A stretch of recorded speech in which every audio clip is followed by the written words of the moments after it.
Hola, buenas tardes. Mi nombre es Cristina, soy fisioterapeuta de suelo pélvico y os presento a Adriana, la doctora Adriana Quise.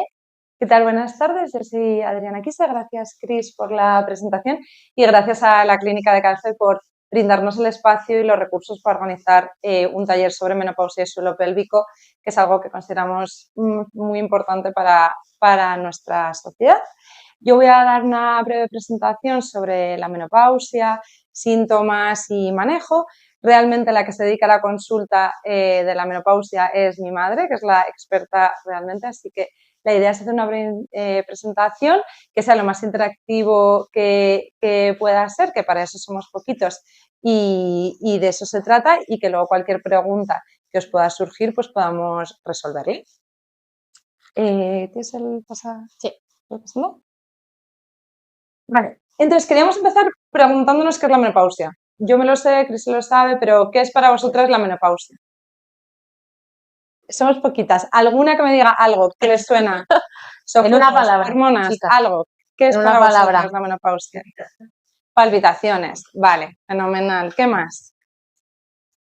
Palpitaciones. ¿Qué otra cosa? Calor. No tengáis miedo, ¿eh? Insomnio, vale. Pero la menopausia en sí, ¿qué es la menopausia? Vale, fenomenal, es que nos lo has dicho de libro totalmente. Vale, pero es que además de esa ausencia de regla, que ahora veremos cuál es la definición, va asociada a muchas otras connotaciones que en muchos casos son negativas, ¿no? Entonces, hoy también se trata un poco de ver cómo podemos abordarlas para que nuestra calidad de vida sea mejor en todos los aspectos. Bueno, pues la menopausia, como nos acaban de comentar, es el cese permanente de la menstruación, ¿vale? ¿Y por qué se produce la menopausia? Pues porque se produce un agotamiento de la reserva ovárica. ¿Y eso qué significa? Pues que las mujeres, a diferencia de los hombres, nacemos con una especie de obsolescencia programada, ¿no? Nacemos con un número finito de ovocitos. Entonces, volviendo un poquito a la definición, simplemente que entendamos que los síntomas que se producen durante la menopausia van a ser porque ya no tenemos esos folículos que produzcan esas hormonas. Aquí podemos ver en este esquema, que no se ve muy bien, en verde sería lo que ocurre durante un ciclo menstrual normal. Primero, en rojo, los estrógenos suben durante la primera fase, caen un poquito en el momento de la ovulación, de preovulación, y luego vuelven a subir. Y en la segunda parte del ciclo sube muchísimo la progesterona. Las hormonas, las que veis aquí punteaditas, serían las hormonas hipofisarias, que hemos dicho que liberan la directora de la orquesta, que suben y en el momento que se ha producido la ovulación vuelven a bajar. ¿Qué ocurre en el momento de la menopausia? Los estrógenos, la progesterona caen y ya no vuelven a subir, ya no hay folículos, ya no hay ovocitos que nos produzcan estas hormonas. ¿Qué intenta la hipófisis? Forzar. ¿No responde el ovario? Pues produce más y más y más hormonas hipofisarias. Por eso muchas veces en alguna analítica se puede pedir hormonas y lo que veremos sería una LH y una FSH aumentadas con un estrógeno, un estradiol y una progesterona bajos. Bien, pero ¿esto ocurre de un día para otro? No, ¿verdad? No ocurre de un día para otro. No, sino que esto es una transición que suele durar en torno a 2 o 3 años. Se llama perimenopausia y es esa época en la que un mes tienes la regla, 2 no, otros sí, de repente me da un sofoco o estoy un poquito más irritable, no sé qué me pasa y resulta que este mes ya no me viene la regla y el siguiente tampoco, ¿no? La menopausia, la perimenopausia se establece en España entre los 48 y los 54 años y la edad media de la menopausia ahora mismo es de los 51 años. Según los datos del Instituto Nacional de Estadística, hay más de 22 millones de mujeres en España, de las cuales más de 2 millones tienen más de 50 años. Y nuestra esperanza de vida ahora mismo es de 85,9 años, es decir, el 86. Es decir, más de 8 millones de mujeres viven en torno a 30 a 40 años en menopausia. Por lo tanto, esto es un tema relevante. ¿Y vosotros creéis que se habla lo suficiente de la menopausia? ¿Tenemos información suficiente? No, pero afecta a un porcentaje muy importante. Y si afectase a 8 millones de hombres, se hablaría más. Probablemente, ¿verdad? Y habría más investigación. Bueno, pues por eso cosas como estas son tan importantes, ¿no? ¿Qué ocurre si la menopausia ocurre de manera muy precoz? Pues esto se llama fallo ovárico prematuro, lo llamamos así cuando se produce la menopausia antes de los 40 años. ¿Y por qué es tan importante? porque cuando la menopausia se produce a una edad fisiológica, entre los 48 y los 54 años, podemos ir poniendo tratamiento para manejarlo. Y es muy importante tener en cuenta la opinión de la mujer y sus decisiones.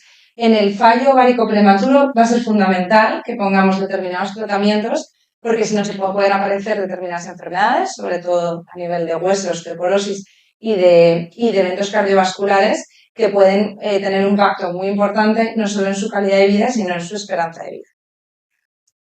Vale, ¿y qué síntomas? Antes cuando hemos dicho que es la menopausia, directamente habéis saltado a síntomas. Aparte de estos 3 síntomas que hemos dicho, ¿alguno más? ¿Alguien ha tenido alguno más? Sí, no sé si es un síntoma, pero me subió la tensión arterial.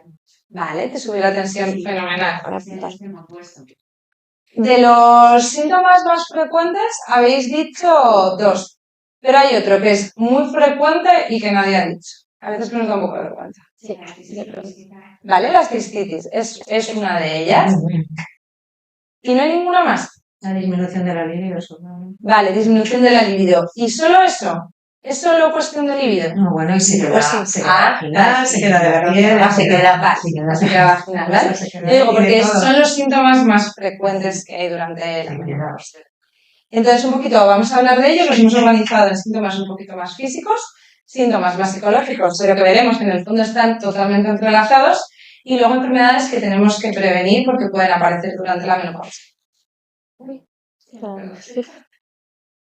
El primero, los sofocos. Los sofocos son esa sensación de palpitaciones, de calor repentino, que afectan además de tronco para arriba y que además generan como mucha sensación de ansiedad, ¿no? Pueden ir de segundos a minutos y además, aparte de ser uno de los primeros síntomas que aparecen, en la mayoría de mujeres, aparecen en torno a un 60-80% de las mujeres suelen durar de 4 a 5 años. Es verdad que en algunas mujeres se parece que en torno al 20% van a durar más de 5 años y van a afectar de manera muy importante a la calidad de vida.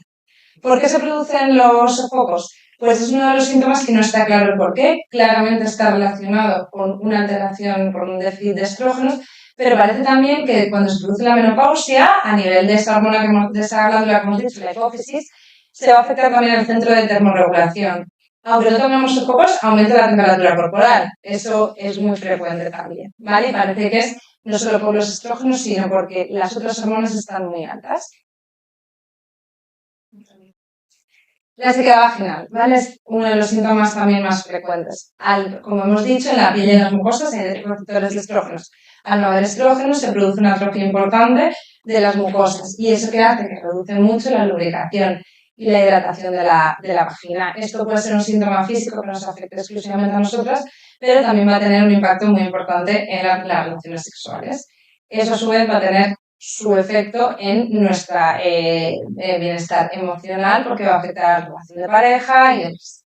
Entonces, este síntoma, junto con el siguiente, que es el que hablamos, cistitis, ¿realmente llegaban a encontrar un bicho? ¿Realmente llegaban a...? No, ¿verdad? No.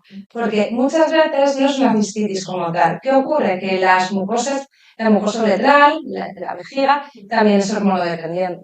Al no haber estrógenos, aparecen síntomas, pues igual que tenemos la piel que nos pica, la vagina, picor y demás, pues eso también ocurre. Que lo confundimos, el problema es que lo confundimos con infecciones de orina. Y esto, junto con la sequedad vaginal, es algo tan importante que se engloba dentro de un síndrome que llamamos el síndrome genitourinario de la menopausia.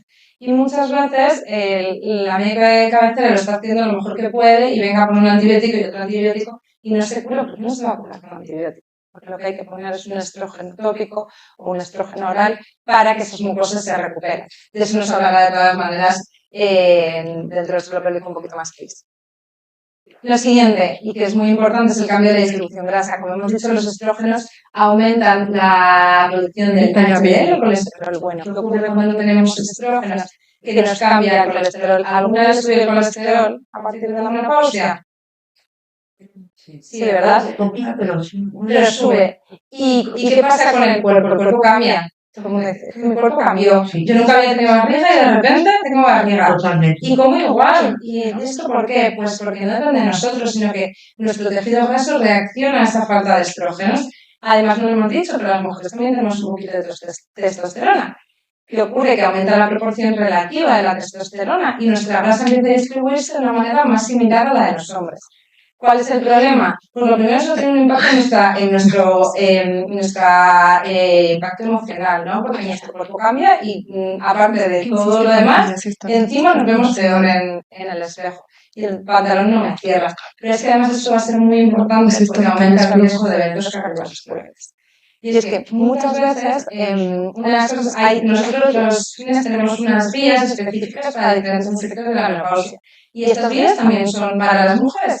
Y una de las cosas que hablan es que las mujeres de lo que más preocupadas estamos en el momento de la menopausia y con el tema de la terapia hormonal de reemplazo es del cáncer de mama. Pero ¿sabéis cuál es la principal causa de muerte de las mujeres en menopausia? Te has dicho que te ha subido la tensión arterial, el infarto.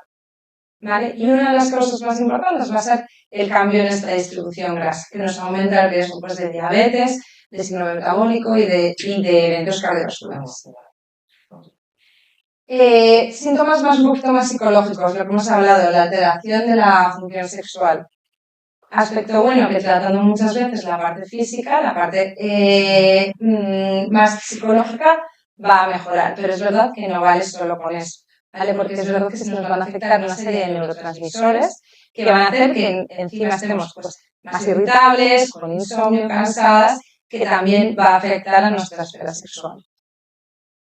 Alteraciones del estado de ánimo, lo que hemos comentado previamente, es muy característica del no me aguanto ni yo, ¿no? Y además me tengo que aguantar el resto y no me aguanto ni yo, que es algo que ya estamos acostumbradas muchas de momento premenstrual, pues es lo mismo, ¿vale? Y no es tu culpa, porque encima después hay un sentimiento ahí de culpabilidad que empeora todavía esa sensación de irritabilidad, ¿no? Y el insomnio. El insomnio es una de las causas más frecuentes, además de esa irritabilidad, va muchas veces asociada a los sofocos, pero hay mujeres que no tienen sofocos y tienen insomnio. ¿Vale? Y además es todo un círculo vicioso, porque además, como se te ha alterado el apetito, porque esas hormonas, esa falta de hormonas, aumenta la grasa y entonces me encuentro peor al día siguiente. Entonces, al final es todo un círculo vicioso. Y hemos hablado de dos patologías que hay que prevenir, que por un lado es la osteoporosis, por lo que hemos dicho, falta de estrógenos, se desmineralizan más rápido los huesos y los eventos cardiovasculares. ¿Vale? Que sabemos que los estrógenos, como hemos dicho, van a ser cardioprotectores. Como hemos dicho, esto no se habla lo suficiente, y es que esto es del 2023, una noticia que dice que el 85% de las mujeres con síntomas de la menopausia no reciben una terapia eficaz. Entonces, para mí esta noticia es muy triste porque me parece que es un fallo como sociedad completa. Por una parte desde el punto de vista sanitario, pero creo que el gran fallo es que las mujeres no estamos acostumbradas a quejarnos. Y entonces, bueno, esto es natural, pero la presbicia también es natural, ¿no? Y a alguien no se le ocurre ponerse gafas porque la presbicia fisiológica es natural. No, ¿verdad? Entonces, pues esto es igual. Por lo tanto, hay que consultar y hay que ponerle tratamiento. ¿Y en qué se va a manejar, en qué se va a basar el manejo de la menopausia? Pues hay cosas para las que nosotras creo que somos fundamentales, las sanitarias, ¿no? Pero hay una parte del estilo de vida que podemos empezar a ir haciendo en casa y que va a ser una parte fundamental. Entonces hay una serie de cambios en el estilo de vida que van a ser muy importantes. Luego hay una serie de medidas no farmacológicas por las que podemos empezar.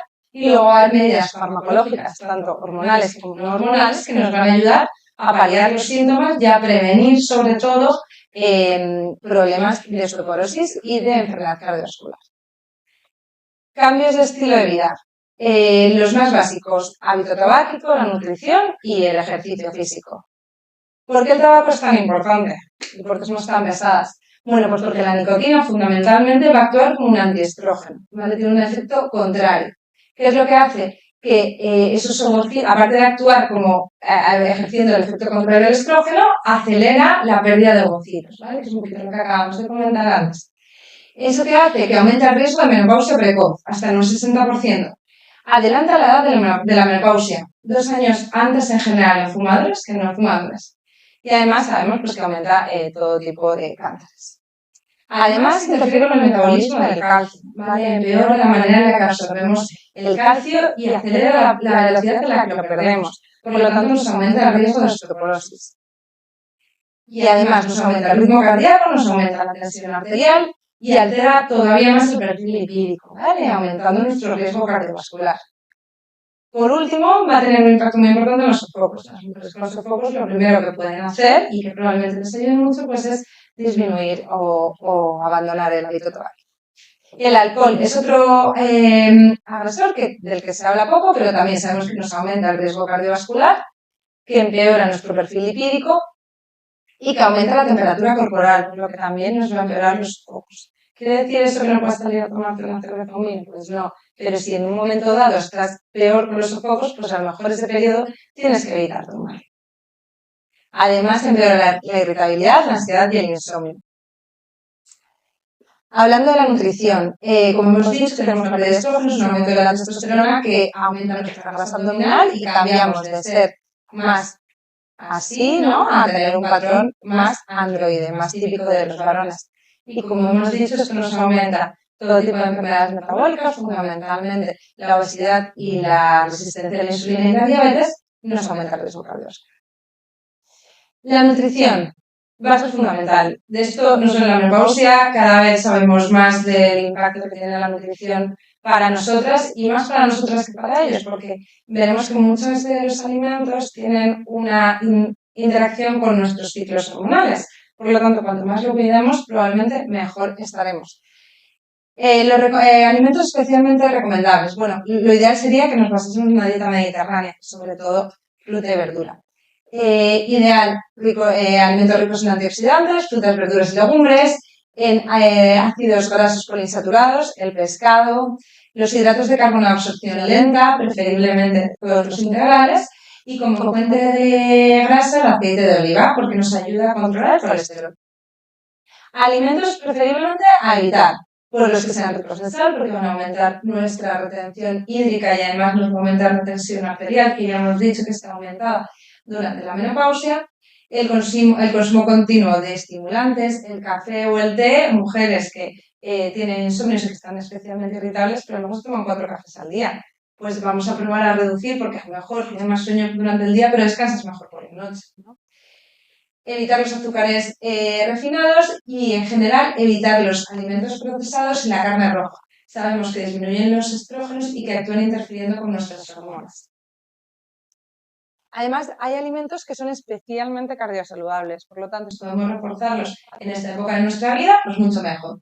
El omega 3, súper importante y es verdad que ahora está como un poco de moda, pero es que realmente se están empezando a ver claramente los beneficios que tienen. Las proteínas vegetales.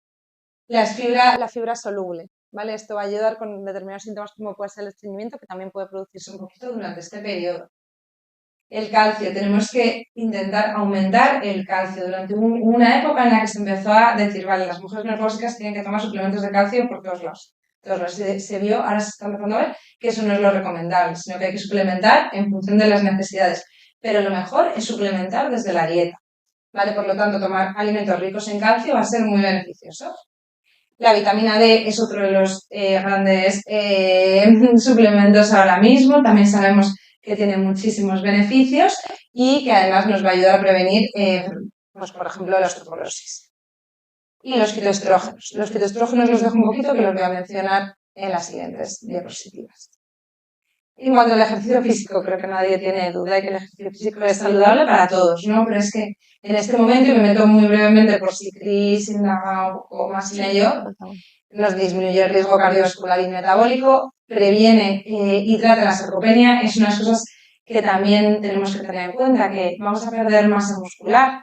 De hecho, hay muchas veces que, pues es que me veo mucho peor y solo he cogido 2 kilos. Es que el problema es que has perdido 5 kilos de grasa, perdón, 5 kilos de músculo que pesa mucho más y has ganado 6 de grasa.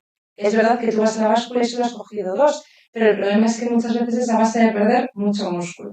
¿Vale? El ejercicio físico y sobre todo el de fuerza sabemos que nos ayuda a mejorar mucho el estado de nuestros músculos. Hay una relación inversa con el riesgo de demencia y mejora nuestra función cognitiva, que nos puede ayudar también a esos momentos en los que nos vemos como más lentas, con más despistes y que nuevamente está relacionado con el déficit de estrógenos. Mejora el sueño y mejora el estado de ansiedad e irritabilidad. Por último, mejora nuestra percepción de la calidad de vida. Nos sentimos como mejor en general. Y aquí aprovecho para comentaros que existe esta app, que es de la Sociedad Española para el Estudio de la Menopausia, que es una app en la que se han hecho unas escalas de calidad de vida, de manera que si tú haces un cambio en tu vida, tú puedes ver, vale, 1 de enero, voy a hacer la escala, voy a ver cómo estoy. Y voy a empezar a hacer ejercicio y voy a dejar de fumar. Y en 6 meses la repito. Y ves un poco qué efecto tiene en ti ese cambio. Vale para el ejercicio, vale para la dieta, pero también vale si nuestra médica de cabecera, nuestra gine, nos ha puesto un tratamiento y queremos ver si realmente eso para nosotras está teniendo un beneficio. Pues es una manera más objetiva. ¿Vale? Pues la dejo ahí por si a alguien le interesa. Pasando brevemente a las medidas no farmacológicas, la fisio del suelo pélvico, fundamental, que ahora nos va a hablar Cris de ello. Parece que la hipnosis reduce tanto en frecuencia como en intensidad los sofocos, mejora además síntomas pues, de tipo ansiedad y depresión. La acupuntura parece que también está funcionando para los sofocos. Y las técnicas de relajación, es verdad que todavía no tenemos ciencia clara, no tenemos estudios definitivos, pero sí que parece que va a tener importancia para los sofocos. Y pasamos al gran melón, que son los tratamientos hormonales. ¿Vale? Y lo más importante de todo, que cualquier tratamiento, bien sea hormonal como no hormonal, pero los hormonales con mucha más razón, tienen que ser personalizados e individualizados. ¿Vale? Que tiene que estar siempre todo muy basado y el primer escalón tiene que ser una orientación higiénico-dietética y que tenemos que tener en cuenta que el 25% de las mujeres van a estar asintomáticas y que si una mujer está asintomática, aunque tengamos que hacer controles de salud, mamografía, osteoporosis, o sea, densitometría y analíticas, controles de tensión arterial, a lo mejor no hay que poner tratamiento. Tratamientos no hormonales. Tenemos los fitoestrógenos. ¿Qué son los fitoestrógenos? Pues son compuestos químicos que provienen de los vegetales y que tienen una acción estrogénica, es decir, actúan como si fuesen un estrógeno débil. ¿Vale? Por lo tanto, tienen los efectos beneficiosos de los estrógenos sin muchos de los efectos adversos. No obstante, en mujeres con antecedente de cáncer de mama o riesgo alto de cáncer de mama, no deberíamos administrarlos por esa leve acción estrogénica. Hay otras sustancias como la cimifuga racemosa que lo que hacen es modular cómo se liberan algunos de nuestros transmisores, como son la serotonina o la dopamina, que son neurotransmisores, sustancias que nos ayudan a tener ese estado de ánimo un poquito más alto. Lo bueno que no tienen una acción estrogénica como tal y por lo tanto se pueden dar en mujeres con antecedente de cáncer de mama. Hidratantes y lubricantes. Parece muy tontería, pero nos van a mejorar mucho la sequedad vaginal, la atrofia vaginal en algunos casos y van a poder mejorar pues esa sensación de falta de líbido, de espera de la pareja. Otras sustancias, pues aquí son marcas porque son las que hay, que lo que nos proporcionan son neurotransmisores como el triptófano, que nos mejoran nuestro estado de ánimo. Y por último, hay algunas situaciones en las que un antidepresivo puede mejorar mucho el estado psicológico y emocional de las mujeres. No porque tengan un problema psicológico o psiquiátrico como tal, sino porque hay una alteración química. Igual que una alteración hormonal, pues hay una alteración química en nuestro cerebro. Y para esto nos pueden ayudar los antidepresivos. Por último, el tratamiento hormonal, la terapia hormonal de reemplazo. ¿A alguien le da miedo la terapia hormonal de reemplazo? ¿A alguien le tiene respeto? Vale, ¿por qué? Por mi familia, para antecedentes familiares. Pues arriba mi madre, mi tía, mi primo. ¿De qué? De No, de cáncer de mama. ¿A alguien le suena que la terapia hormonal de reemplazo, la terapia hormonal sustitutiva puede provocar cáncer de mama? Perdón, pero ¿qué es eso? La terapia hormonal, las hormonas de la menopausia. Yo empecé con ello y me lo quitaron porque el endometrio se me aumentó. Vale. Cuando digáis, eso es, que puedes hablar con ese micro para que te escuchen, eso es, para que lo que estés comentando... La mascarilla, además, lo siento, ¿eh? ¿Lo vuelvo a repetir? Sí, por favor. Ah, bueno, pues es que yo me pusieron estrógenos, o sea, un tratamiento hormonal, y a los 2 o 3 años, no me acuerdo ya, el endometrio se me aumentó y el ginecólogo me lo quitó enseguida. Vale. ¿Pero lo del cáncer de mama relacionado con las hormonas os suena? Sí. Sí, ¿no?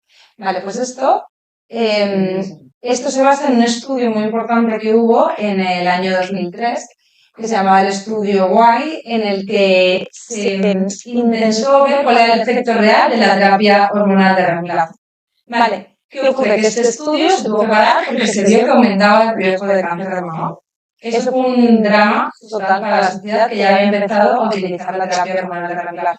¿Qué ocurre? Que a los pocos años, los sobre todo ginecólogos, pero también los oncólogos y demás, dijeron, vamos a ver cómo se ha hecho este estudio. Se revisó bien cómo se había hecho y el problema era que no se había diseñado correctamente. Se había incluido a mujeres de todo tipo, es decir, mujeres con antecedentes con mucho riesgo de cáncer de mama, mujeres con una obesidad muy importante, mujeres de más de 60 años, mujeres que hacían muchos años que ya habían entrado en menopausia. Entonces se volvió a hacer ese estudio con los mismos datos, pero separando por grupos de mujeres, ¿no? De tipos de mujeres. ¿Qué es lo que se vio? Que la terapia hormonal de reemplazo no producía cáncer de mama en las mujeres que las que había que poner. Es decir, de mujeres que no tenían un cáncer de mama o que no tenían un antecedente muy importante del cáncer de mama. Además, se vio que las mujeres sin útero no solo no provocaban el cáncer de mama, sino que disminuía el riesgo de cáncer de mama. ¿Vale? ¿Cuál es el problema? Que mucha parte de la población, y de hecho muchos médicos, esto todavía nos cuesta muchas discusiones con médicos de atención primaria, que a lo mejor se quedaron un poquito en este estudio, no quieren poner tratamientos hormonales de reemplazo. ¿Vale? Entonces, nuestra parte es explicaros por qué la terapia hormonal de reemplazo, adecuadamente puesta, no provoca cáncer de mama. ¿Vale? Y de ahí ya vamos a explicar qué es esto. La terapia hormonal de reemplazo consiste en dar hormonas mientras que todavía tenemos esos receptores de estrógenos y de progesterona, de manera que se paguen un poquito los síntomas provocados por esa caída tan brusca de los estrógenos y la progesterona. ¿En qué se basa? Se basa en estrógenos, o sea, hay tratamientos que son solo a base de estrógenos, hay tratamientos que son a base de estrógenos y progesterona, y tratamientos que se basan en progesterona. ¿Cuál es la diferencia? Los de la progesterona realmente, ¿para qué se utilizan? Para mujeres que están en esa perimenopausia, que están incómodas, porque no sangran y de repente les viene un sangrado muy abundante y demás como anticonceptivo. ¿Para qué nos sirve? Para esos años, 2-3 años, hasta que entramos en menopausia, paliar esos síntomas y además lo utilizamos como anticonceptivo porque las mujeres se pueden quedar embarazadas sin saber. Los estrógenos solos no se pueden poner a mujeres con útero, porque probablemente ese fue el problema que hubo en su caso. Si tú pones un estrógeno, crece el endometrio, pero si no pones una progesterona después que lo transforme y que haga que ese endometrio se descame, el problema es que hay un riesgo de cáncer de endometrio. Por eso se lo retiró. Pero yo me tomaba una pastillita y luego me daba una pomada. Claro, pero eso probablemente serían estrógenos. Y el problema es que nunca se debe poner un estrógeno sin poner una progesterona cuando hay útero. A una mujer que se la ha quitado el útero, la progesterona le sirve para poquito, le ponemos solo estrógeno. Luego habrá que ver en qué dosis y en qué manera es más cómodo o está más indicado. Pero hay que saber a qué le ponemos cada cosa. Ese es uno de los problemas. ¿Vale? Gracias. Nada. Para eso estamos. Y ahora se está avanzando y también tenemos compuestos químicos que se están haciendo que lo que hacen es que actúan modulando los receptores de estrógeno. No es un estrógeno como tal, pero ejerce alguna de las acciones que tendría un estrógeno sin actuar en determinados tejidos en los que puede ser peligroso. ¿Vale? Esos son pues el estrógeno equino con el baciloxifeno y la tibolona. ¿Vale? Esto es simplemente porque os nace y que son diferentes tipos de abordaje, ¿vale? Y que pueden ser solo estrógenos con progesterona, que es lo más frecuente, o gestágeno. Lo importante es que hay diferentes tipos de vías de administración. Pues hay en tratamiento oral, en parches, en tratamientos tópicos, que lo más importante va a ser individualizarlo primero en función de los síntomas. Hemos dicho que hay un 25% de mujeres que no tienen síntomas, pues a esas mujeres no les vamos a dar la hormona, obviamente no tiene sentido. ¿Vale? ¿Qué hay un espacio temporal en el que hay que ponerlo? Nosotros no podemos poner una terapia hormonal sustitutiva cuando han pasado más de X años de la menopausia. ¿Por qué? Porque la mayoría de nuestros tejidos pierden esa acción de los receptores de estrógenos. ¿Dónde quedan estrógenos? ¿Dónde quedan receptores? En la mama.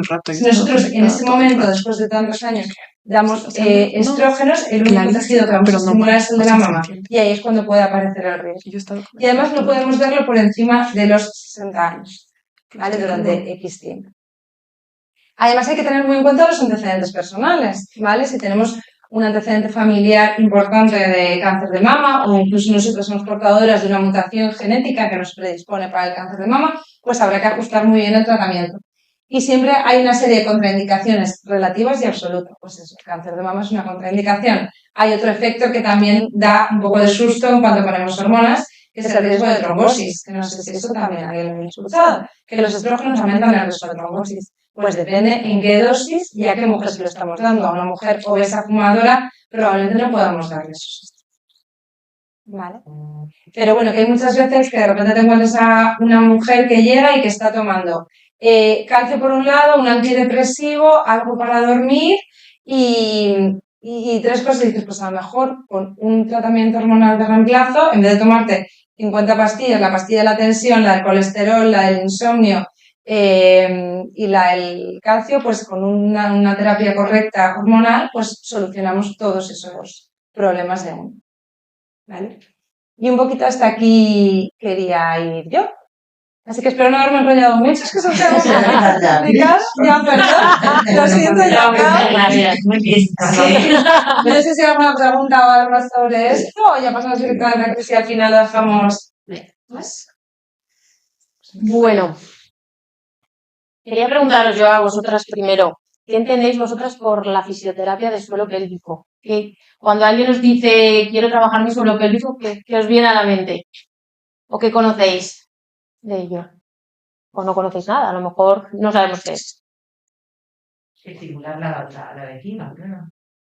Trabajar estructuras próximas a la vecina, ¿no? Sí, yo no tengo. Cortar el chorrito del pis. Cortar el chorro del pis, ¿vale? ¿Qué más cosas? Miedo, ¿eh? ¿Alguien ha oído algo de los ejercicios Kegel o activación, relajación de esa musculatura? De suelo pélvico, como cortar el pis o cortar el chorrito del pis, ¿os suena, por lo menos? Yo he oído una cosa que no sé si es una barbaridad. Dime. Me da un poco de... Nada, estamos aquí en confianza. Cuéntame. Unas amigas me dijeron que había unas bolas Sí. y yo me las compré, Ujú. pero no me las puse.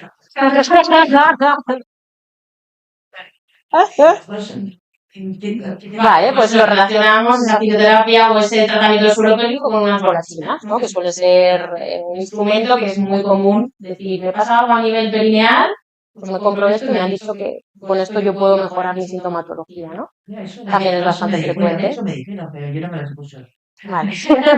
Bueno, pero que es bastante común, a todas nos suena más o menos ese concepto, ¿no?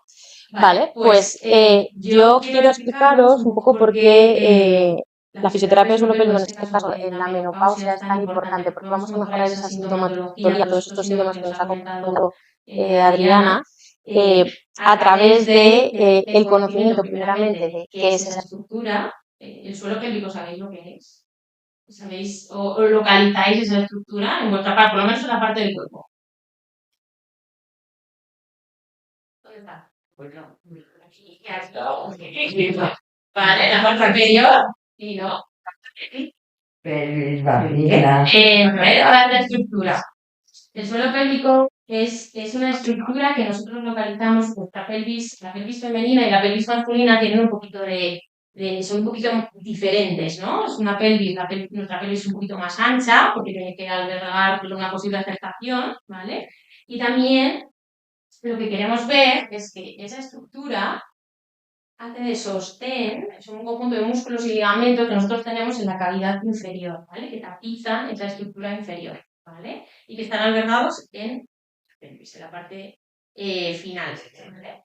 Entonces, si nosotros tenemos esta estructura que tiene sostén, que sujeta todas esas vísceras pélvicas, tenemos que tener en cuenta que esas vísceras pélvicas pueden influir en las funciones que o que esta menopausia nos puede generar, ¿no? En esos cambios, ¿no? Tanto a nivel visceral como a nivel de estática, ¿no? De esa función, una de las funciones principales que tiene esa estructura, ¿vale? Entonces aquí vemos el intestino grueso, intestino delgado, esto es el útero y esto es la vejiga, ¿vale? Entonces, si todo está encima de esa última estructura, si eso se modifica o cambia, también modificaremos las funciones del suelo pélvico, ¿vale?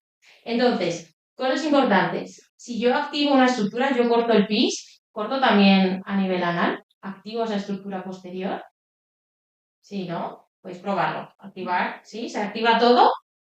Pues sí, nosotros tenemos aquí los 3 agujeritos, eso está a la vuelta, es como si tuviéramos así la estructura, ¿vale? Y vemos ahí que hay una activación global. Hay una activación del esfínter anal, una activación de la zona central, que sería la vagina, y una zona anterior, que sería a nivel uretral, ¿vale? Entonces, si todo se activa a la vez, nosotros tenemos que tener en cuenta tanto lo que pasa a nivel posterior, a nivel defecatorio, como a nivel anterior, ¿vale? Entonces, esa estructura no está sola en nuestro cuerpo, ¿vale? Tiene que trabajar en conjunto con otras 3 estructuras. Y esto es lo que nosotros denominamos complejo lumboabdominopélvico, ¿vale? Esto es como un cuadradito. Ese cuadrado tiene en su parte anterior la musculatura profunda abdominal, ¿vale? En la parte posterior tendríamos la musculatura profunda lumbar, ¿vale? Tenemos una pared anterior y una pared posterior. La pared superior sería el diafragma, que es nuestro músculo principal de la respiración, y en esa parte inferior estaría el suelo pélvico, ¿vale? Entonces, el suelo pélvico no va a trabajar como unitario, va a trabajar en conjunto siempre. Por tanto, tenemos que hacer una valoración global de estas 4 estructuras, ¿vale? O sea, trabajar suelo pélvico no es trabajar, contraer, relajar esa estructura o colocar unas golosinas o algo local, sino que yo tengo que tener la influencia de todas esas estructuras que están alrededor, ¿vale? ¿Por qué? Porque esto sería, nos han dividido por la mitad, ¿vale? Aquí estaría nuestro suelo pélvico y nuestro diafragma. Y cuando nosotros introducimos aire en los pulmones, el diafragma tiene que dejar hueco para que el aire entre. Y entonces lo que hace es que desciende, ¿vale? Entonces, ¿hacia dónde va esa presión que yo estoy metiendo porque tengo que respirar? Uy, perdón. Hacia abajo, ¿no? Mete el aire y voy hacia abajo. Entonces, ¿hacia dónde va esa presión? Hacia mi suelo pélvico.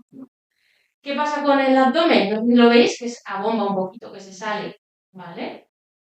Baja la presión y el abdomen abomba un pelín porque tiene que dejar un poco de espacio en esa cavidad que me estoy quedando. Porque en la parte posterior yo estoy, a nivel articular, estoy fija. Tengo una columna vertebral, ¿vale? Entonces, tengo que tener en cuenta esta gestión de presiones que se va a provocar en este suelo pélvico a través de respirar. Yo tengo que respirar 24 horas al día, 7 días a la semana. No puedo dejar de respirar. Por tanto, la influencia que yo tengo a través de la respiración de mi abdomen va a influir directamente en mi suelo pélvico, tanto en mi día a día como en mis entrenamientos, como andando, como en cualquier situación, ¿vale? Pero yo tengo que tener en cuenta estas 4 partes. Dentro de las funciones principales que tiene este complejo lumboabdominopélvico sería el de sostén. Esto es como un cuenquito. Si yo tengo un cuenco de sostén, al final todo lo que esté por encima lo voy a sujetar, ¿vale? Entonces yo en cuanto me ponga de pie, mi suelo pélvico ya está activo, porque si no yo me haría pis encima. De hecho es una de las otras funciones que tenemos de continencia, a nivel urinario y a nivel anal o de gases. También puedo tener una incontinencia de gases, ¿vale? Otra de las funciones, la reproductora, ¿vale? Me da capacidad para sostener a ese bebé, ¿vale? Y para gestionar o para tener o darme esa capacidad también de placer a nivel sexual, ¿vale? Que son varias de las, la reproductora a nivel de la menopausia, nosotros la perdemos, pero la sexual se mantiene. ¿Y por qué yo no voy a ser mayor y entonces yo ya voy a perder la capacidad de sentir placer en esa estructura? Puedo mejorarla, ¿vale? Entonces eso es lo que tenemos que intentar mantener, ¿vale? Esas 3 funciones que nos quedarían hay que intentar mantenerlas en la mejor medida de lo posible. Vale, los síntomas más frecuentes ya los hemos ido nombrando durante la presentación, pero tenemos que tener en cuenta algo que Adri ha hecho mucho hincapié en los antecedentes y en el estilo de vida. Esos síntomas se van a acentuar en función a los antecedentes que nosotros tengamos, tanto a nivel obstétrico, ginecológico, antecedentes familiares, como el estilo de vida que nosotros desarrollemos, ¿vale? Entonces, algo que es muy común, médico de cabecera o un ginecólogo que nos puede albergar ese conjunto de síntomas en el síndrome genitourinario, ¿vale? Dentro de estos podemos encontrar estos síntomas, ¿vale? Tendríamos el de urgencia miccional, aumento de esa frecuencia miccional, incluso a lo mejor voy al baño, hago 2 gotas, pero aún así yo sigo teniendo esa sensación de que tengo muchas ganas de hacer pis. Y dices, pero si no tengo ganas de hacer pis o mi ingesta de líquido no ha sido la correspondiente a mis sensaciones de hacer pis, ¿vale?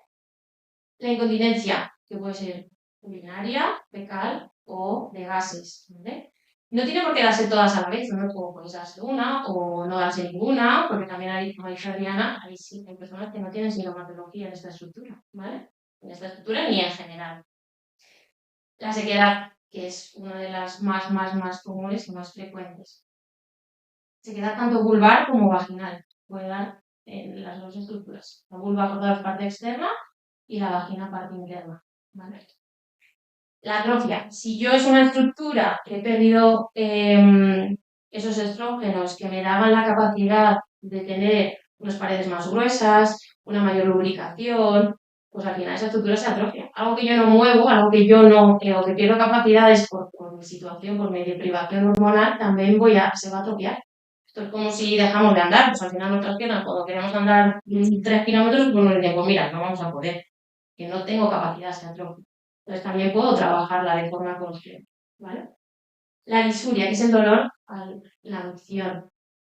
También puede ser un diagnóstico también muy común, es el tenesmo vesical, como esa sensación de, pues, de dolor al orinar o de dolor vesical en la estructura sin tener una infección. No es lo que ha dicho, no tenemos por qué tener una infección y tener sensaciones como de que se reproduce esa sintomatología, que nos recuerdan a una cistitis o algo que hemos podido tener en anterioridad. El dolor en las relaciones sexuales, lo mismo, volvemos a lo mismo. Tenemos que mantener esas funciones. Que algo me duela es muy frecuente, pero no es normal. Entonces, hay profesionales que junto con un tratamiento médico o un tratamiento de fisioterapia suropélvico podemos mejorar y mejorar esa calidad de vida. ¿Por qué? Porque yo tenga cierta edad, no tengo por qué dejar de tener esos ratos con mi pareja o conmigo misma, ¿vale? Entonces, que esa situación nos produzca un dolor, obviamente yo voy a evitarlo. El cuerpo no va a hacer, eso es un masoca. Entonces va a intentar que esa estructura, porque pues a mí me duele, esto se acabó. Y eso es lo que genera luego problemas a nivel psicológico, problemas con la pareja, entonces que tenemos solución. Y el prolapso, que es el descenso de vísceras. ¿Vale? Si yo pierdo capacidad en esa estructura que me sujeta todo, pierde capacidad, pues puedo tener ese descenso de esas vísceras, que puede ser un descenso de útero, descenso de vejiga, de uretra, o a nivel rectal también puede haber un descenso de recto, ¿vale? No tiene por qué darse todos. O sea, he dicho los más frecuentes y los más comunes, pero ni tiene que darse todos, ni unos en mayor o menor. ¿Cómo abordamos nosotros todo esto? Lo más importante es, aparte de que haya una derivación por profesionales sanitarios para complementar y mejorar esa calidad de vida, es que realicemos una valoración inicial, ¿vale? En esa valoración inicial es súper importante no solo centrarnos en lo que vamos a hacer puramente a nivel de suelo pélvico, sino que veamos nuestros hábitos higiénico-dietéticos. Tan importante es saber qué como, qué no como, qué he ingerido, si tomo 5 cafés, si no tomo Coca-Cola, si... Eso es tan importante como una terapia controlada de suelo pélvico, como un tratamiento hormonal. Si yo no mejoro o no cambio esos hábitos que pueden estar perjudicando mi sintomatología, aumentando esa sintomatología, al final vamos a mejorar, pero a lo mejor no podemos mejorar todo lo que queremos, ¿vale? Entonces es importante. O cómo voy al baño. ¿Qué postura tomo yo cuando voy al baño? Mi abdomen me ayuda a defecar, hago fuerza. Estas cosas parece que no, pero cambian mucho y cuando tenemos una conciencia sobre ella, esas pequeñas cositas mejoran la calidad de nuestro día a día. Luego importante es saber qué nos pasa y que no nos achaquemos a la frase de como soy mayor, pues esto ya está, y es lo que me toca, y es lo que me ha dicho mi médico, o es lo que he leído, o lo que me ha dicho mi amiga. No, pues si yo entiendo qué me pasa, entiendo que esa estructura tiene unas funciones, interpreto lo que a mí me pasa, esa sintomatología, y sé que hay respuesta para cambiar esa sintomatología, puedo adherirme mejor a un tratamiento, porque algo que yo entiendo es algo que a mí me llama la atención, ¿no? Y que si estoy viendo mejoras, o que si veo que puede haber opciones, también me llama, ¿no? Me adhiero a eso que me están proponiendo. Y luego os voy a contar también específicamente qué hacemos a nivel de camilla, ¿no? Lo que podríamos llamar lo típico de voy a un fisio y veo la camilla y eso es lo que hace un fisio, ¿no? Pues el tratamiento más puramente de camilla y la parte importantísima de ejercicio terapéutico y funcional. Terapéutico entendemos como una rehabilitación. Cuando tengo una disfunción, tengo que rehabilitarme, ¿no? Tengo que hacer una parte terapéutica. Y funcional, las cosas del día a día. No hace falta que yo tenga una actividad física alta. No hace falta que yo vaya 4 días al gimnasio, 3 días a andar, 10 kilómetros. No. En mi día a día yo puedo mejorar mi sintomatología de mi suelo pélvico, ¿vale? Y lo más importante es que hagamos un abordaje integral. La fisioterapia del suelo pélvico no es solo esto. Es esto y esto. El conjunto. Porque así vamos a conseguir una mejora en esa calidad. ¿Vale? Vale. Lo primero, tengo que saber situar a mi suelo pélvico. Ya sé complejo lumboabdominopélvico. Si no sé dónde está, es muy complicado trabajar. Yo sé que algo me reproduce por ahí, que me da dolor, me duele, me hace ir al baño 50 veces. Vale, pero sé cómo es. Realmente lo he tocado, lo he palpado, lo he visto. A lo mejor no, ¿no? Entonces, ¿cómo voy a trabajar de una estructura sobre la que no conozco? Esto es como si nos rompemos la muñeca. Yo la muñeca sé cómo es, sé cómo se mueve, sé si puedo abrir los dedos, pero esa estructura muchas veces no la tenemos aquí. No lo tenemos albergado en nuestro esquema corporal, ¿vale? Y también es súper importante, por lo que hemos dicho antes, si esa estructura, ese conjunto de ligamentos, músculos, está insertado en mi estructura ósea, si yo muevo mi pelvis, ¿estaré moviendo mi suelo pélvico? Sí, no, claro. Entonces, simplemente con movimientos del día a día, yo puedo cambiar o mejorar o prevenir sintomatología en mi suelo pélvico.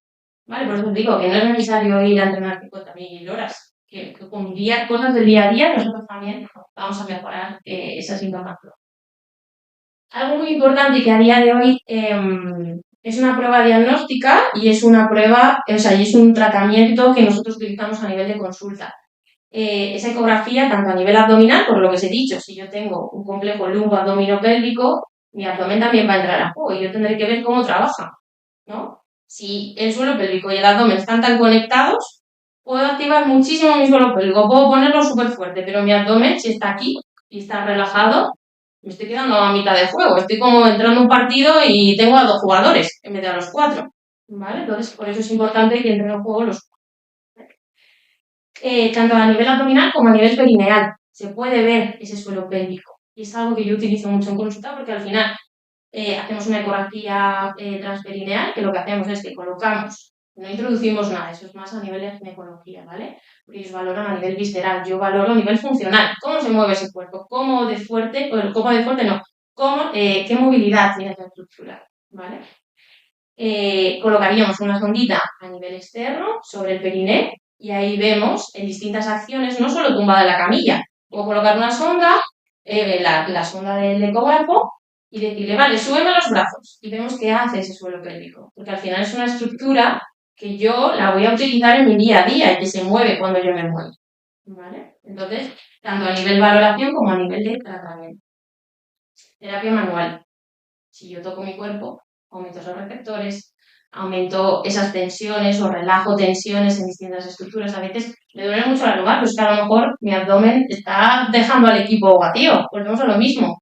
Esas 4 partes del equipo que forman ese complejo, pues nos estamos quedando un poco, ¿sí? Porque uno de ellos no entra.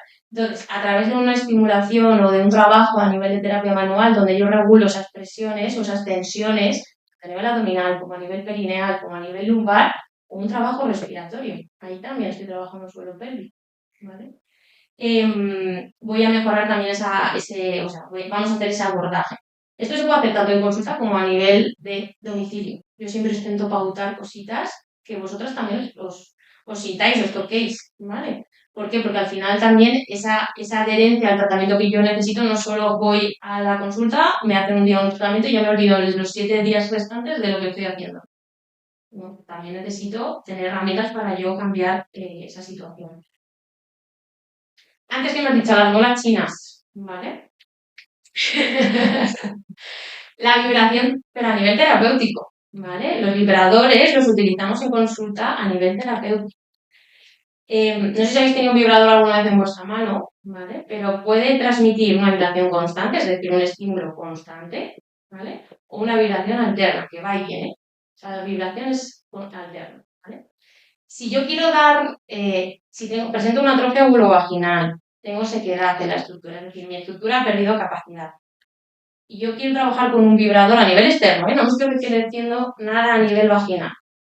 ¿Qué tipo de vibración utilizaríais vosotros? ¿Una constante que me da un estímulo constante o una alterna? ¿Qué va a ir? ¿Qué creéis? ¿Qué creéis? O claro, es una o alterna, ¿no? Claro, por eso, porque al final yo lo que quiero es llevar sangre, vasodilatación, quiero llevar nutrición al tejido a través de ese estímulo alterno. Si yo le meto algo constante, al final mi cuerpo en un inicio va a decir, uy, sí, ¿qué está pasando aquí? Pero luego se va a acostumbrar y se va a parar esa nutrición que yo estoy intentando llevar, ¿vale? Entonces, a nivel terapéutico también utilizamos mucho, nos basamos en esos vibradores, ¿vale? Y algo que también ha comentado Adriana, que es súper importante, es el tema de la hidratación. Esa sequedad la podemos combatir tanto con pauta a nivel de ginecología, como nosotros viendo, pues eso, no tiene por qué ser tratamiento sino únicamente hormonales, sino que también puede haber un tratamiento a nivel de, sobre todo, hidratantes o lubricantes. Hidratantes serían para largo plazo y lubricantes para algo puntual, ¿vale?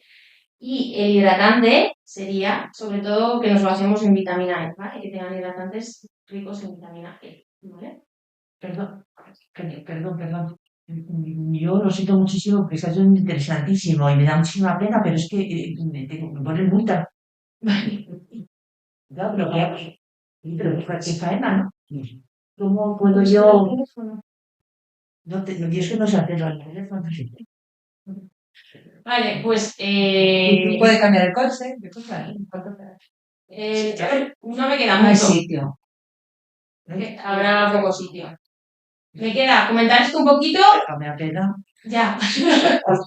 Perdón. Es interesantísimo, ¿sabes? Vale.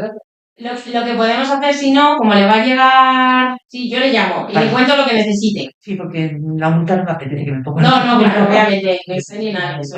Bueno, muchas gracias por No, muchísimas gracias, de verdad, ha sido interesantísimo, de verdad, en serio. Muchísimas gracias, que sois estupendas. Gracias. Gracias, encantada. Adiós, gracias. Vale. Luego pasaríamos más a los dispositivos más puramente de clínica, pero esto no lo tenemos en casa. Sería un tratamiento de biofeedback. El biofeedback lo que nos va a hacer es que nosotros podemos trabajar con un dispositivo a nivel de electrodos, unos electrodos chiquititos, o sondas intracavitarias, ¿vale? Esas sondas lo que nos van a remitir es la actividad que tiene nuestro suelo pélvico. Es decir, si yo coloco una sonda o unos parches y yo muevo mi suelo pélvico, me va a dar en el momento la actividad que está teniendo mi suelo pélvico, ¿vale? Local, porque yo estoy localizando en una estructura, ¿vale? La electromiografía también me diría la actividad que tiene mi musculatura. No tengo por qué colocarla a nivel perineal, también la puedo colocar a nivel abdominal. ¿Por qué? Porque hemos dicho que en ese complejo linfoabdominopélvico a lo mejor lo que me interesa a mí es también quitarle tensión a mi perine y dársela a mi abdomen, que trabajen en equipo, ¿vale? Todos.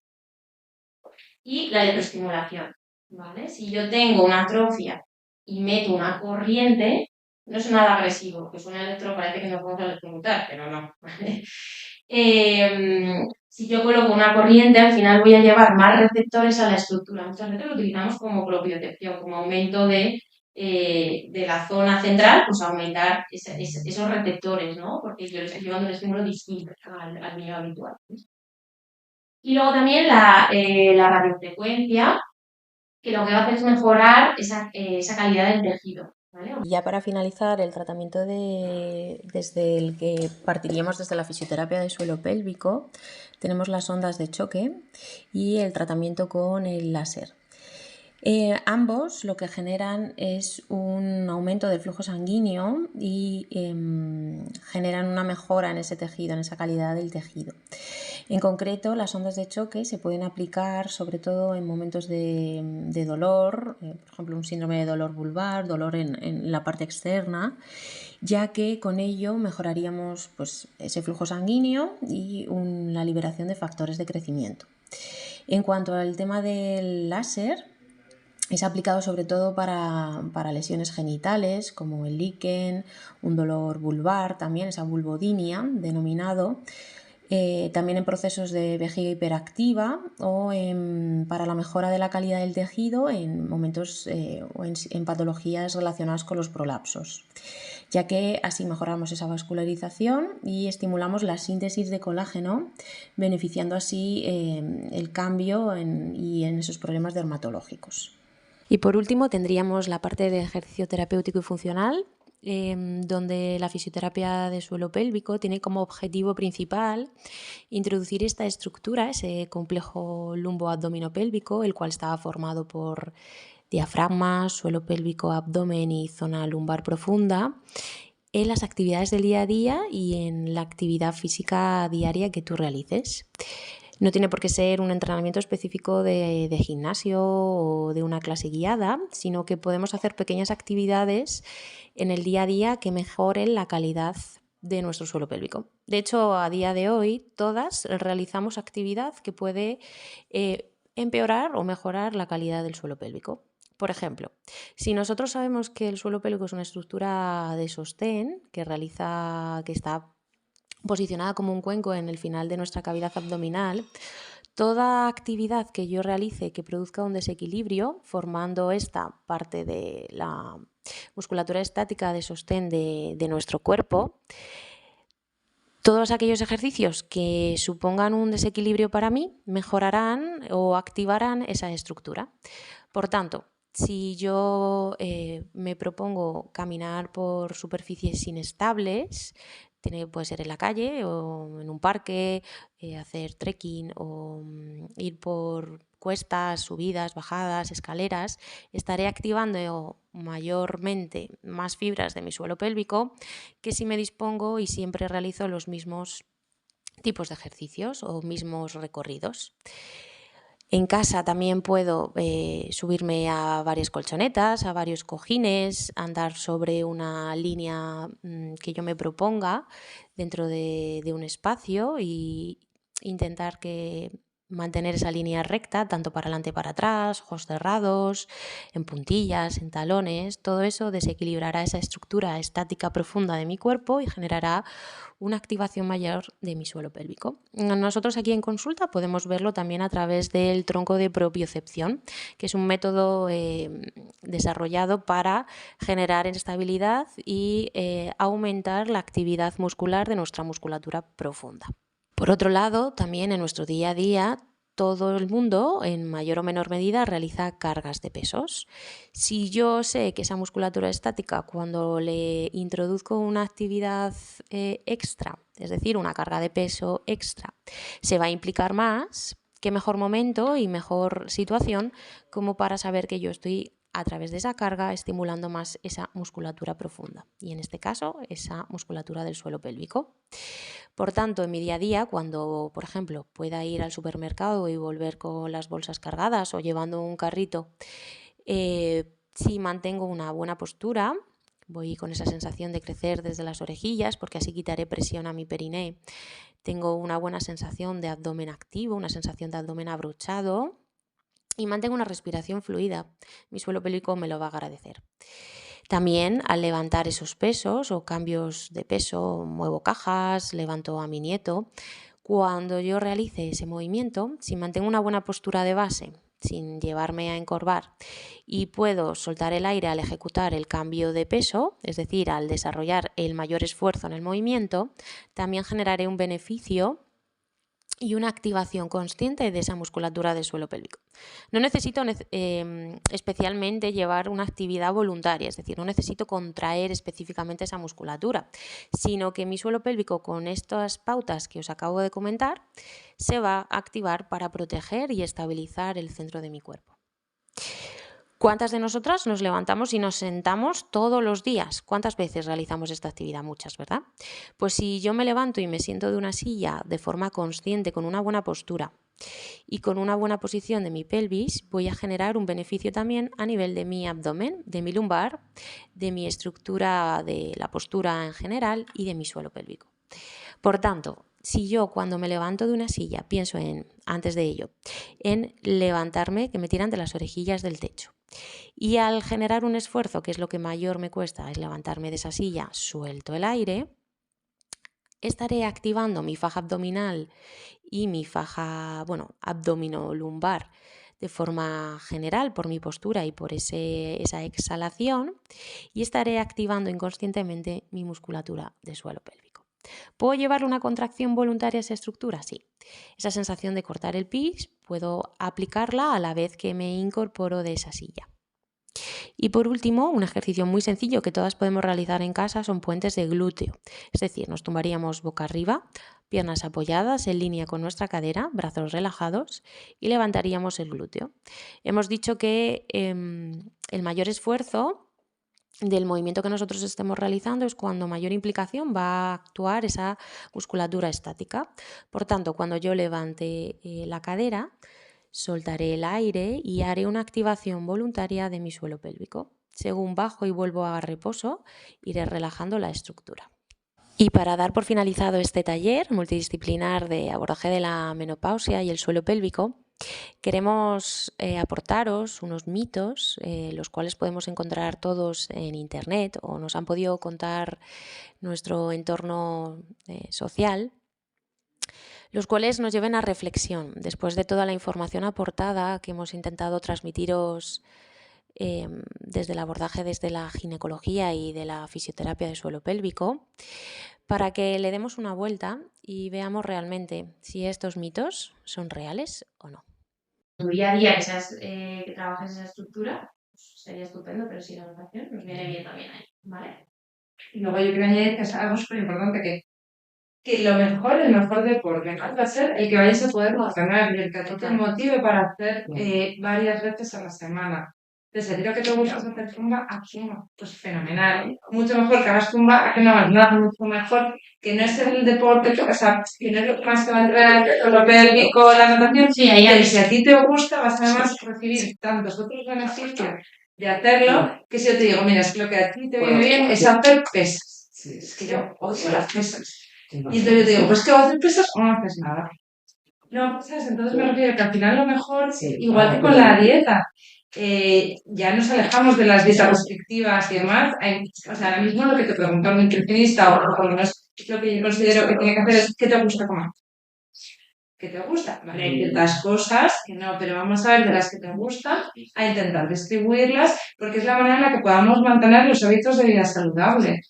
Además, creo que antes han hecho muchas locuras de ahora el CrossFit y todo el mundo a CrossFit y si no es CrossFit no es nada. Y al final se trata de que hagamos ejercicio físico porque es bueno, pues si lo que te gusta es salir a caminar, voy a intentar sacarle el máximo partido a la actividad física, pero es que además voy a liberar endorfinas a tope porque me está dando el sol, quería ponerme vitamina D y vuelvo y me siento muchísimo mejor y he mejorado la irritabilidad. El insomnio porque voy a dormir mucho mejor esta noche. He hecho deporte. Claro, pues. Y la bici seguro que también. Sin ser fisio, porque al final tienes que mantener la postura en un sillín pequeño, con lo cual tienes que... Perdón, que habéis contadme. De los tratamientos de aparatología que has dicho, el más efectivo es lo mismo que sería el láser, tal vez, porque yo he oído que es para hidratar y también el suelo pélvico fortalecer, pero vamos, que no sé. Vamos, la Es ginecológico. Sí, claro, me lo dijo pues el otro día. El otro día me lo dijo una ginecóloga. Vaginal. Lo que ocurre es que es un proceso largo. De varias sesiones, ¿no? Eso.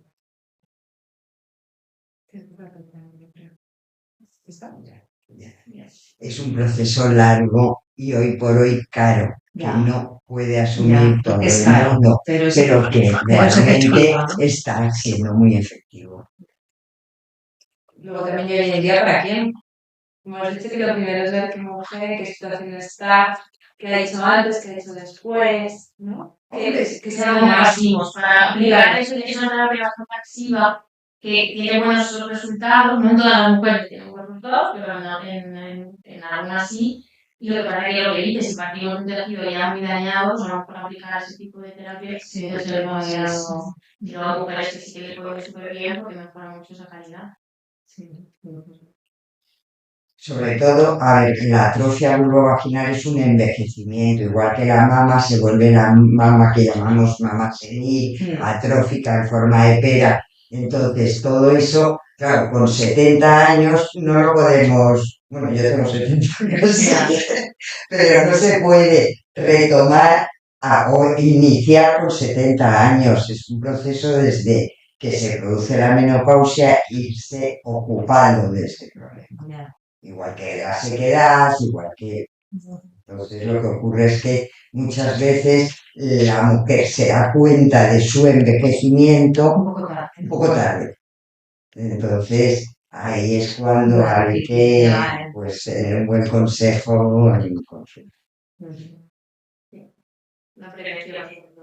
Desgraciadamente el estudio White fue tremendo porque cantidad de mujeres que estaban haciendo tratamiento hormonal, terapia hormonal de sustitución y estaban a una mejor vía de calidad de vida tremenda, se suspendió, y sobre todo es que los profesionales son los primeros, sobre todo en medicinas en medicina general.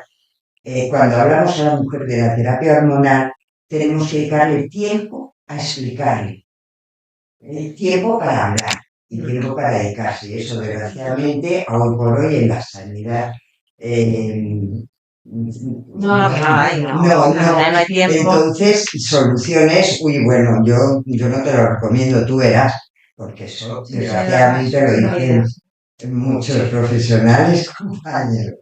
Entonces hay que dedicarle tiempo, hay que explicarle y sobre todo pues, si lo necesita, si no lo necesita. Yo no solo diría los síntomas, porque también hay que saber si una mujer es delgada, hacer una densitometría ósea, que no es lo mejor que hay del mundo para el diagnóstico de la osteoporosis, pero es lo único de que disponemos. Entonces, si una mujer es delgada, es fumadora, hacemos densitometría ósea y es perdedora de hueso, o tiene una madre fracturada de cadera o fracturada de columna, hay antecedentes, igual que el antecedente del cáncer de mama, hay antecedentes de osteoporosis. Entonces, pues a lo mejor no tiene unos focos tremendos, pero sí le mejoramos la libido, la sequedad de piel y mucosas y el hueso. Entonces, por eso tienen que ser tratamientos específicos y cada mujer requiere. De todas formas, el Colegio Europeo de Ginecólogos siempre ha sido mucho más individualista que el Colegio Americano. El Colegio Americano es tratamiento para todas o tratamiento para niños. Yo he tenido mujeres de 90 años que venían de Estados Unidos con reglas, con tratamiento secuencial y con extracciones. Entonces, bueno, pues que ni procede, ni es lógico, y claro, como decía Diana, mujeres obesas, hipertensas, diabéticas, con tratamiento de 20 años de terapia hormonal y encima interrumpida. Entonces, eso creó una cantidad de problemas luego, claro. Muy bien.